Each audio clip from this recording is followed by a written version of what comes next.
오늘 우리에게 주신 하나님 말씀 보겠습니다. 출애굽기 3장 7절에서 10절의 말씀입니다. 출애굽기 3장 7절로 10절의 말씀입니다.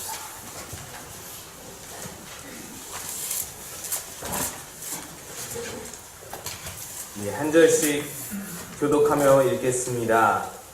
여호와께서 이르시되 내가 애굽에 있는 내 백성의 고통을 분명히 보고 그들이 그들의 감독자로 말미암아 부르짖음을 듣고 그 근심을 알고 내가 내려서 그들을 애굽에 손에서 건져내고 그들을 향하여 인도하여 나는 거룩하며 적과 소리 지르는 나 곧 가나안 소속과 소속 가나안 소속 이웃 소속 이웃 소속 여호와 소속의 사랑이 되어야 이제 가라. 이스라엘 자손의 부르짖음이 내게 달하고 애굽 사람이 그들을 괴롭히는 학대도 내가 보았으니 바로에게 보내어 너에게 내 백성 이스라엘 자손을 애굽에서 인도하여 내게 하리라.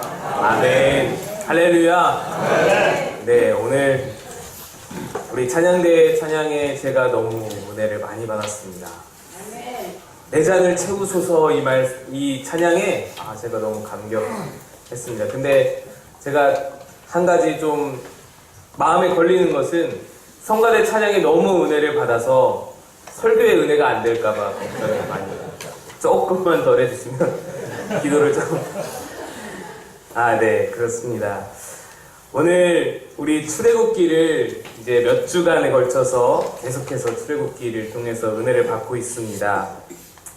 지난주에는 소명이라는 제목으로 모세가 어떻게 하나님의 부르심을 받을 수 있었는지에 대해서 말씀을 나눴었습니다. 여러분 기억나실지 모르겠지만 모세는 일상의 성실함과 또 영적인 민감함과 부르실 때의 용기 있게 응답함, 그것을 가지고 하나님의 소명을 받을 수 있었다라는 말씀을 드렸었습니다. 오늘은 하나님이 모세를 부르실 때 그 소명의 내용이 무엇이었는지 좀 살펴보고자 합니다. 그래서 제목을 사명이라고 붙였습니다. 소명과 사명이 무슨 차이가 있나요? 라고 여러분 마음에 질문이 있으실 것 같습니다. 소명은 영어로 calling이라고 합니다. 사명은 영어로 mission이라고 합니다. 소명은 부르심 자체에 초점을 맞추는 것이고 사명은 부르심의 내용에 초점이 맞춰지는 단어입니다. 오늘 부르심의 그 내용, 즉 사명에 대해서 함께 나누고자 합니다. 하나님께서 모세를 직접 부르셨습니다. 모세야, 모세야. 2번이나 부르시면서 그를 불러서 그에게 소명을 주시고 그에게 사명을 주셨습니다. 그러면서 모세를 부르시는 이유, 즉 모세의 사명의 내용에 대해서 말씀을 하십니다. 그 내용이 7절과 8절에 나와 있습니다. 7절 보면 여호와께서 이르시되 내가 애굽에 있는 내 백성의 고통을 분명히 보고 그들이 그들의 감독자로 말미암아 부르짖음을 듣고 그 근심을 알고 라고 되어 있죠. 7절에서 하나님은 3가지 동사를 사용하여서 말씀하십니다. 내가 분명히 보았고 들었고 알았다. 3가지 동사를 사용하십니다. 무엇을 보고 무엇을 들으며 무엇을 아셨습니까? 하나님께서 선택하신 이스라엘 백성의 고통스러워하는 그 마음들을, 고통스러워하는 그 눈물을 보셨다라는 겁니다. 말씀에 그냥 보셨다라고 되지 않고 분명히 보았다라고 되어 있습니다. 분명히 보신 거예요. 하나님은 명확히 보신 겁니다. 그 아픔의 눈물과 그 고통의 신음소리를 분명히 보신 것입니다. 그리고 고통 속에서 신호하며 울부짖는 이스라엘 백성의 부르짖음도 들으셨다라고 말씀합니다. 그래서 그들이 지금 얼마나 힘든지 내가 안다 라고 말하는 거예요. 내가 안다라는 거. 얼마나 괴로운지 들어서 내가 눈으로 보아서 분명히 보아서 다 알고 있다. 여기서 안다라는 말씀은 히브리어로 야다라는 단어입니다. 여러분 많이 들어서 아실 텐데 야다라는 단어는 그냥 안다라는 뜻이 아닙니다. 내가 박종철 목사님을 안다 할 때에 박종철 목사님 성함이 박종철이시고 키가 몇이고 몸무게가 몇이고 이런 정보들을 안다라는 그런 안다라의 의미가 아니고 박종철 목사님을 안다라고 했을 때에 경험적으로 아는 한, 박종철 목사님이 나에게 어떤 것을 해주셨고 나와 어떤 관계가 있고 박종철 목사님을 생각하면은 내 머릿속에서 어떤 그림이 그려지고 어떤 추억이 생각이 나고 그런 것들 있잖아요. 그 관계적인 알. 야다는 바로 그런 알을 말하는 거예요. 성경에서 대표적으로 이 야다라는 단어가 쓰였던 경우가 바로 마리아가 잉태할 때입니다. 마리아가 천사가 나타나서 마리아에게 너 잉태할 것이다 라고 말씀하셨을 때 마리아가 이렇게 말을 합니다. 저는 남자를 알지 못합니다. 제가 어떻게 잉태를 할 수 있습니까? 라고 말할 때 여기서 남자를 알지 못합니다 할 때 그 알다가 야다라는 뜻이에요. 그 깊은 관계 속에서의 아는 그 알을 야다라는 단어 속에 표현되어 있는 거예요. 경험적으로 아는 것입니다. 관계적으로 아는 것입니다. 그러니까 그 마음을 꿰뚫어보면서 아는 알미, 깊은 관계적인 알미 바로 야다라는 의미라는 거예요. 지금 이스라엘 고통과 아픔과 슬픔을 하나님이 야다하신다라는 것입니다. 그냥 노잉 하신다라는 얘기가 아니고 깊은 관계적으로 알고 있다라는, 마음으로 느끼고 있다라는 겁니다. 그저 피상적으로 아는 것이 아니고 마치 직접 경험하듯이, 내가 직접 그 자리에 있듯이, 내가 직접 그것을 느꼈듯이 동일하게 아픔을 느끼고 동일하게 고통받고 계시다라는 뜻이 야다라는 의미입니다. 그러면서 8절을 말씀하십니다. 8절 한번 제가 보겠습니다. 내가 내려가서 그들을 애굽인의 손에서 건져내고 그들을 그 땅에서 인도하여 아름답고 광대한 땅, 젖과 꿀이 흐르는 땅, 곧 가나안 족속, 헷 족속, 아모리 족속, 브리스 족속, 히위 족속, 여부스 족속의 지방에 데려가려 하노라. 이 8절에도 세 가지 동사를 사용하십니다. 내려가서 건져내어 인도하겠다.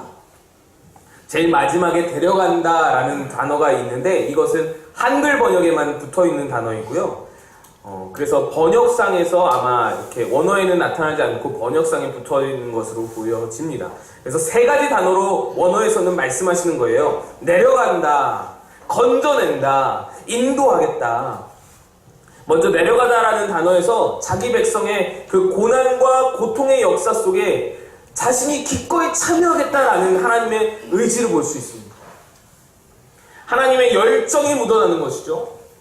하늘 보좌를 버리고 내가 내려가겠다라는 거예요. 내가 그 인간 세계로 내가 침투에 들어가겠다라는 것입니다. 참여하겠다라는 것입니다. 이스라엘을 향하신 하나님의 구원 의지를 볼 수 있는 것입니다. 그리고 내려가시는 이유를 두 가지 동사를 붙여서 말씀하십니다. 먼저 애굽의 손에서 하나님의 백성을 건져내기 위해서 내려가겠다라고 하시는 것이고, 또 애굽에서 약속의 땅으로 인도하기 위해서 내가 내려가겠다라고 말씀하시는 겁니다. 그래서 인도하다라는 말은 끌어올린다라는 말을 뜻을 함께 가지고 있습니다. 그래서 마치 구덩이에 빠진 자가 그 구덩이에 막 빠져서 막 진흙탕에 빠져서 허우적거리고 있을 때 크고 강한 자가 함께 내려가서 그를 건져내고 그를 끌어올려내는 그런 모습을 생각하시면은 이 단어의 의미들을 쉽게 이해할 수 있을 것입니다. 이것이 하나님의 마음이었어요. 그들의 고통을 관계적으로, 그들의 고통을 마치 경험하듯이 느끼고 계시면서, 그들의 고통을 내가 마치 당하듯이 느끼고 계시면서 그들의 마음, 그들의 고통과 눈물을 야다하시면서 그들을 건져내시기를 원하는 간절한 소망, 간절한 마음, 이것이 하나님의 원함이고 이것이 하나님의 마음이고 하나님의 뜻인 것입니다. 고통 중에 있는 이스라엘 백성의 고통을 함께 느끼고 계시는 하나님이 이제 백성을 건져내어 끌어올리기를 원하시는 거예요. 억압받는 백성을 건져내고 끌어올리는 것이 직접 내려가서 행하실 정도로 간절히 원하시는 그 하나님의 원함이었다라는 것입니다. 여러분, 사실 이 말씀이 우리에게 얼마나 큰 은혜인지 모릅니다. 하나님이 여러분을 아신다라는 거예요. 하나님이 우리를 향하여서도 동일하게 마음을 가지고 계신다라는 것입니다. 여러분, 우리가 고통스러울 때, 우리가 어려울 때 누군가가 큰 도움을 주지는 못해도 이것을 알아주기만 해도 위로가 될 때가 있습니다. 그쵸? 내가 내 어려운 상황과 환경을 누군가가 알아주기만 해도, 들어주기만 해도 크게 위로가 되고 마음이 풀릴 때가 있어요. 그래서 어려움이 있을 때 누군가에게 전화 걸어서 또는 차 한잔 하면서 이야기하고 싶고 그렇잖아요. 그런데 우리가 말하지 않아도 하나님은 우리의 고통을 마치 체험한 듯이 보시고 계시다라는 것입니다. 우리가 말하지 않아도 하나님께서는 우리의 고통을 마치 경험하신 듯이 다 알고 계신다라는 겁니다. 우리의 눈물을 하나님은 다 보고 계신다라는 겁니다. 그래서 하나님은 그냥 보셨다라고 하지 않고 분명히 보셨다라고 말씀하시는 거예요. 히브리서 4장 15절에 보면 이런 말씀이 있습니다. 우리에게 있는 대제사장은 우리 연약함을 체휼하지 아니하는 자가 아니요 모든 일에 우리와 한결같이 시험을 받은 자로 돼 죄는 없으시니라. 예수님께서도 우리의 고통을 체휼하지 않으신 분이 아니다라는 거예요. 하나님, 예수님은 이미 십자가의 고통을 겪으시면서 우리 인간이 겪을 수 있는 모든 고통들을 다 겪어보시면서 모든 배신과 모든 관계적인 틀어짐과 모든 고통과 육체의 고통과 아픔과 질병과 그 모든 수치와 부끄러움과 그 모든 고통들을 다 당하시면서 눈물을 흘리시면서 인간의 고통을 다 경험해 보셔서 다 아신다라는 거예요. 그래서 그렇게 아시면서 고통 속에 신음하는 우리의 부르짖음을 들으신다라는 것입니다. 얼마나 괴로워서 얼마나 그가 괴로워하는지 얼마나 눈물 흘리는지 다 알고 있다. 다 알고 있다. 여러분의 괴로움을 이미 야다하고 계시다라는 것입니다. 여러분, 하나님이 아십니다. 하나님이 여러분의 고통과 눈물을 보고 듣고 다 알고 계십니다. 이미 고통의 시간들을 지나왔다면 하나님이 다 아셨기에 여러분을 끌어올리신 줄로 믿습니다. 하나님이 내려가서 건져내어 끌어올리신 능력으로 여러분을 이끌어 오신 것입니다. 이것만으로도 여러분 얼마나 큰 은혜가 위로가 되십니까? 하나님의 마음이 우리를 향하고 계시다라는 말씀입니다. 그런데 이 하나님의 원함, 우리를 향하시고 또 이스라엘 백성들을 향하셨던 그 하나님의 원함, 고통받는 자들을 그 고통을 야다하시면서 그들을 건져내시기를 원하시는 하나님의 뜻은 우리에게 은혜와 위로일 뿐만 아니라 또 다른 차원의 의미를 지니고 있습니다. 우리가 은혜와 위로를 이미 받았다면, 하나님께서 우리를 건져내시고 끌어올리시는 그 은혜를 우리가 경험했다면, 이제는 우리에게 사명의 의미로 다가오는 것입니다. 하나님께서 내려가서 건져내어 끌어올리겠다 하시면서 하나님의 강력한 소원, 하나님의 마음을 말씀하신 후에 9절에 모세에게 이렇게 말씀합니다. 이제 가라. 이제 가라. 모세에게 사명이 주어지는 거예요. 이제 해야 할 사명을 다 말했으니 이제 가라 하시는 것입니다. 모세를 향하신 사명의 내용이 무엇입니까? 하나님의 선택한 백성들을 건져내어서 끌어올리라 라는 이야기입니다. 그들을 바라보는 내 마음이 너무 아프다. 가서 건져내라. 가서 약속의 땅으로 인도하라 라는 것입니다. 그래서 출애굽의 위대한 여정이 바로 이 시간부터 시작되는 것입니다. 저는 말씀을 보면서 이건 모세에게만 향하는 사명이 결코 아니다 하고 느꼈습니다. 왜냐하면 하나님은 여전히 수많은 영혼들을 향하여서 그 마음을 가지고 계시기 때문입니다. 지금도 수많은 고통 중에 있는 영혼들, 억눌린 영혼들, 병으로 고통하는, 병마와 싸우는 영혼들, 그들을 바라보는 내 마음이 너무 아프다. 내가 그들을 야다한다. 가서 건져내어 약속의 땅으로 인도해라.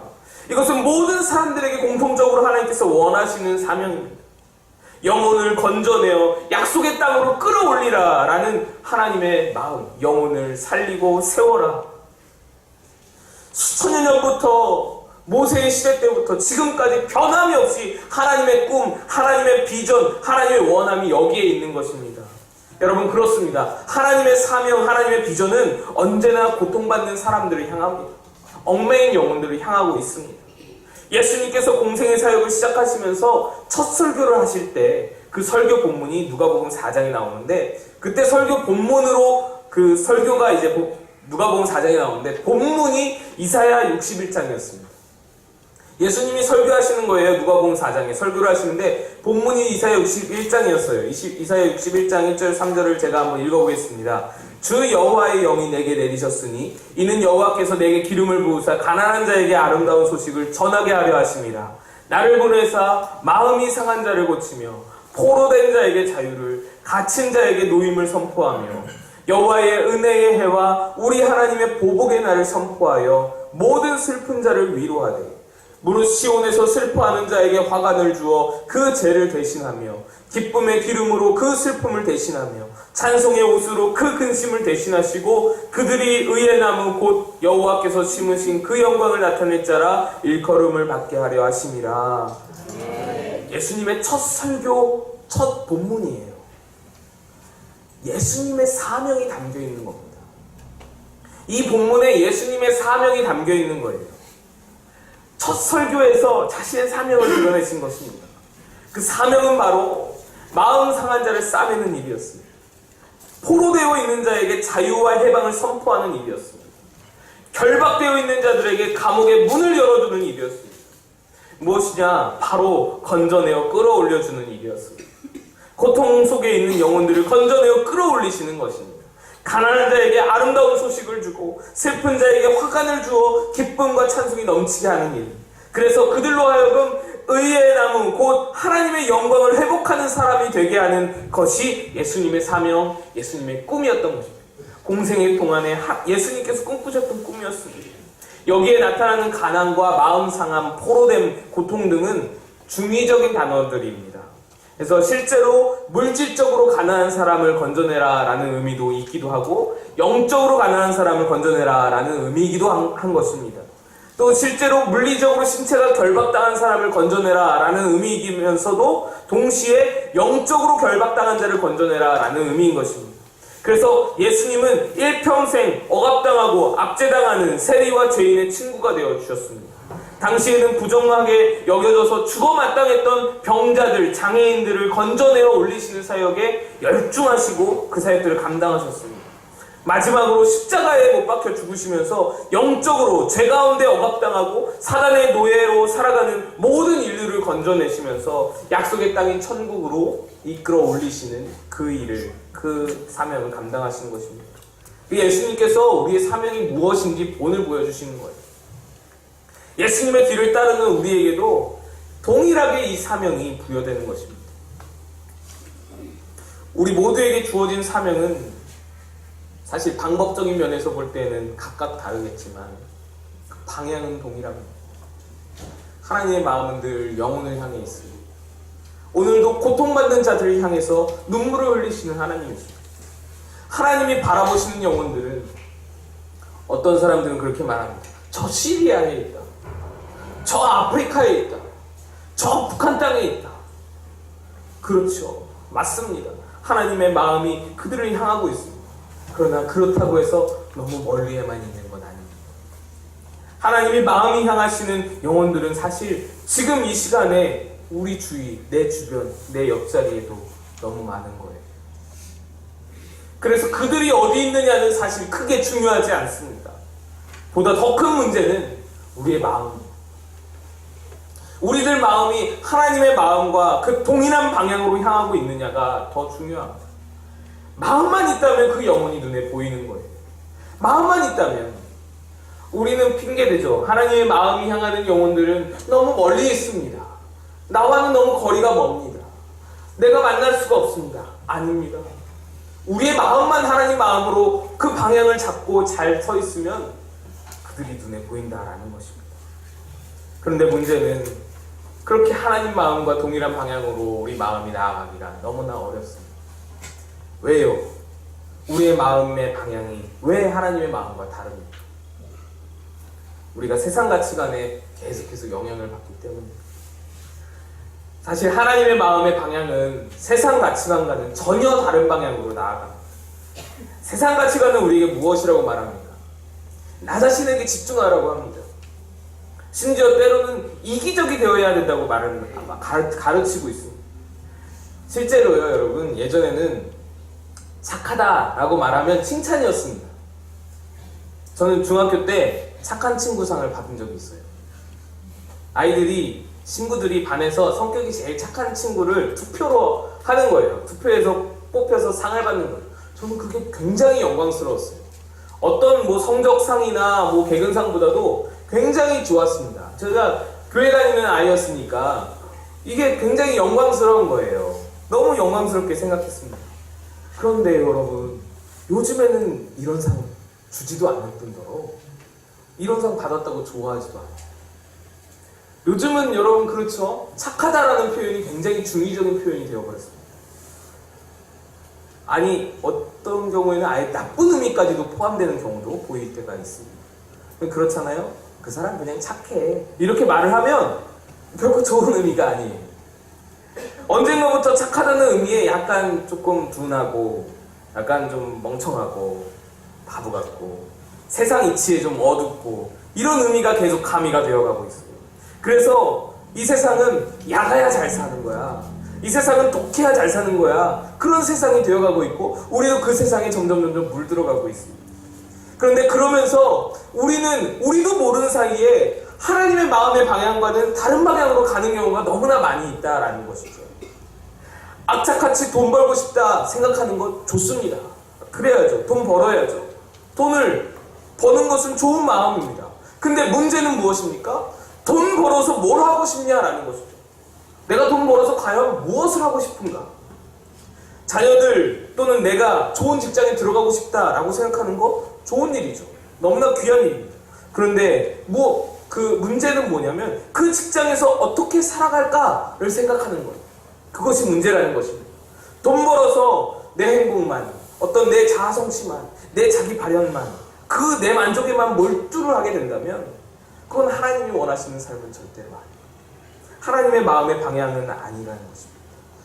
하나님의 마음의 방향이 아닌 세상 가치관의 방향으로 나아가는 것이죠.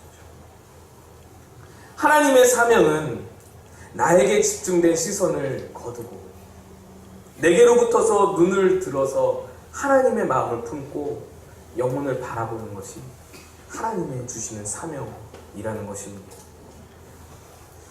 니콜라스 윈턴이라는 사람 이야기를 좀 드리고 싶습니다. 1938년에 2차 세계대전이 일어나기 직전 12월에 영국 런던에 주식 중개인으로 사는 니콜라스 윈턴이라는 사람이 있었습니다. 이 사람이 스키 여행을 하기 위해서 북유럽으로 여행을 준비하고 있던 중에 친구로부터 전화가 왔어요. 이 친구는 체코의 그 동부의 유대인 난민 캠프에서 일하는 친구였습니다. 그 친구가 전화를 와서는 여행을 취소하고 여기 와서 일 좀 도와주게 라고 전화가 온 거예요. 그래서 너무 간곡히 부탁해서 이 니콜라스 윈턴이라는 사람이 여행을 취소하고 거기로 향합니다. 이 난민 캠프는 당시에 나치 독일이 체코슬로바키아 서부 수데텐란트 지역을 병합해서 유대인 그 탄압 정책을 펼치기 시작하니까 이곳에서 탈출한 유대인들이 동부로 몰려들면서 만들어진 캠프였습니다. 윈턴은 난민 캠프의 비참한 모습을 보고 충격을 받았습니다. 나는 이렇게 잘 먹고 잘 살았는데 아니 이렇게 사는 사람도 있었구나. 특히 부모와 헤어져서 울고 부는 그 캠프에서의 혼자 지내는 아이들, 그 고아들을 보면서, 전쟁 고아들을 보면서 너무너무 안타까웠던 것입니다.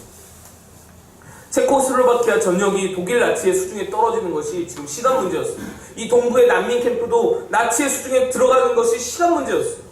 하루빨리 이 아이들을 구해야 되는 거예요. 윈턴은 유대인들 아이들을 구하기로 결심을 하고 런던으로 돌아와서 이 어린 아이들을 입양할 가족들을 구하기 시작했습니다. 입양을 한다고 그 동의서가 있어야 이 아이들에게 비자가 발급되는 거예요. 그래서 한 가족 한 가족을 다 구해가지고 결국 정부의 허가가 났습니다. 1939년 3월부터 8월까지 5개월 동안 8차례에 걸쳐서 669명의 아이들이 영국으로 입양되어 들어왔습니다. 대단한 일이죠. 8번에 걸쳐서 기차를 실어서 아이들을 낳은 거예요. 실어 낳은 669명을 건졌습니다. 그리고 그해 9월 마지막으로 250명을 더 태워서 유대인 아이들을 태운 채 9번째 열차가 프라하를 출발해서 런던으로 향할 예정이었는데 이틀 전에 2차 대전이 발발하면서 기차가 멈춰서게 되었고 영국으로 들어오지 못한 그 250명의 아이들은 생사를 확인하지 못한 채 행방불명이 되어버렸습니다. 윈턴은 그 일 때문에 죄책감으로 괴로워하면서 지금까지 있었던 이 모든 일을 다 덮어버렸습니다. 그리고 창고에다가 그 모든 서류들과 모든 자료들을 다 집어넣고는 없던 일로 생각해버렸습니다. 묻어두어버렸습니다.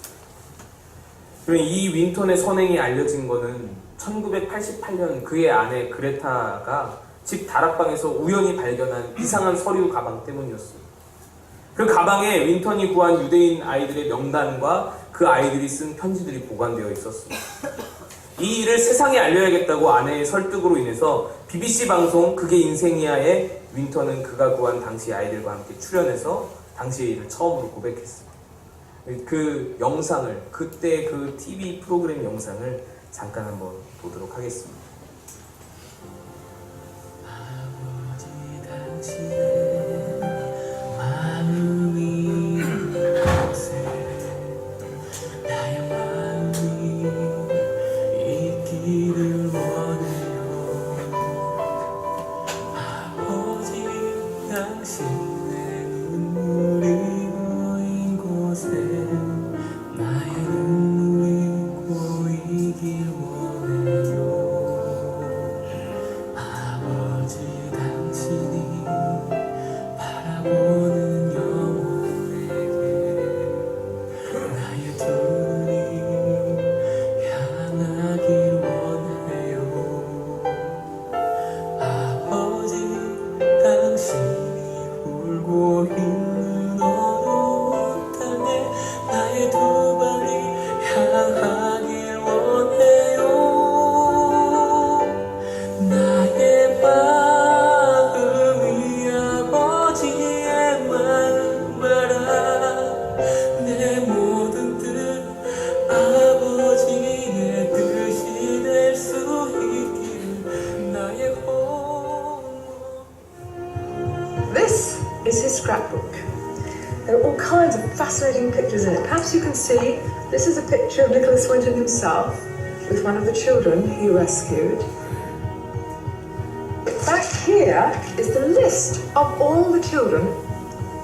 This is Vera Diamond, now Vera Gissing. We did find her name on his list. Vera Gissing is with us here tonight. Hello, Vera. And I should tell you that you are actually sitting next to Nicholas Winton.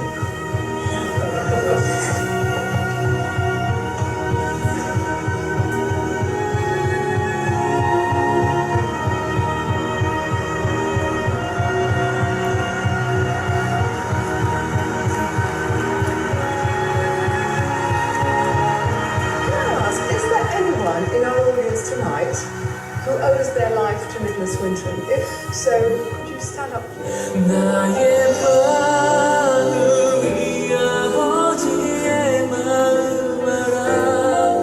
내 모든 뜻 아버지의 뜻이 될 수 있기를 나의 온몸이 아버지의 마음 알아. 내 모든 삶 당신의 삶 되기를. 나의 마음이 아버지의 마음 알아. 내 모든 뜻 아버지의 뜻이 될 수 있기를. 나의 온몸이 아버지의. 저는 이것이 하나님께서 윈턴 교에게 부어주셨던 그 마음에 응답한 그 결과라고 생각을 합니다. 669명의 하나님의 꿈을 건져내었더니 6,000명이 되었어요. 50년이 지나서. 그리고 그 방송 후로 30년이 지났으니까 지금은 몇몇 명이 될 수도 있다라는 것이죠. 하나님의 꿈에 응답하니까 수많은 열매가 맺어지는 것입니다. 여러분이 원하는 꿈이 있을 수 있죠. 그 꿈을 펼치시기를 축복합니다. 좋은 집을 꿈꾸시던, 세계 여행을 꿈꾸시던, 행복한 미래를 꿈꾸시던, 행복한 가족을 꿈꾸시던 상관없습니다. 노력해서 그 자리로 나아가시기를, 기도하시기를 축복합니다. 때로는 여러분 꿈이 바뀔 수도 있을 수 있습니다. 때로는 현실의 벽에 부딪혀서 그 꿈이 실현되지 못하고 낙심할 때도 있을 수 있습니다. 어떤 때는, 어떤 이는 일찌감치 꿈을 이루어서 새로운 꿈을 찾을 수도 있습니다. 어느 상황인 건 상관없이 제가 여러분에게 당부하고 싶은 것 한 가지가 있습니다.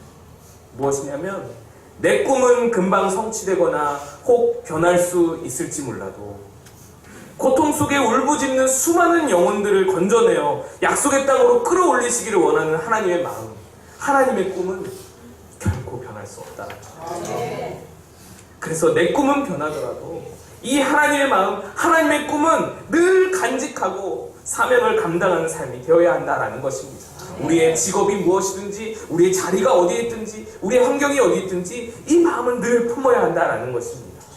이 하나님의 마음은 사역자에게만 적용되는 것이 아닙니다. 내가 어디에 있든지 그리스도인이라면, 은혜를 입은 자라면 누구라도 하나님은 그에게 이 사명을 감당하기를 원하신다는 것입니다. 저는요, 우리 교회 이름이 너무너무 좋습니다. 우리 교회 이름 너무 잘 지었어요. 제가 봉천동 꿈꾸는 교회 있을 때 어떤 사람이 교회 이름 가지고, 야, 너희 교회는 맨날 꿈만 꾸냐, 꿈만 꾸다 끝나나 보다, 그래서 꿈꾸는 교회나 보다 그러더라고요. 교회 이름이 허무맹랑한 꿈을 꾸는 줄 알고 망상의 교회로 그렇게 오해를 한 것이죠. 교회 이름만 보면 그런 오해를 할 수가 있어요. 그런데 그거는 잘못된 거죠. 표어를 함께 봐야 돼요. 우리 교회 표어를 보면 그 꿈이 어떤 꿈인지 명확하게 드러납니다. 우리의 꿈은 영혼을 살리고 세우는 꿈입니다. 영혼을 살리고 세우는 꿈, 신음한 자를 건져내어 약속의 땅으로 이끄는 꿈, 그 꿈을, 그 하나님의 꿈을 우리 마구 꿈꾸는 교회 성도들 다 꾸시는 그런 우리 교회 성도들 다 되시길 축복합니다. 함께 기도하겠습니다. 이 시간에 기도하실 때 하나님, 우리 마음에 하나님의 꿈을 심어주시고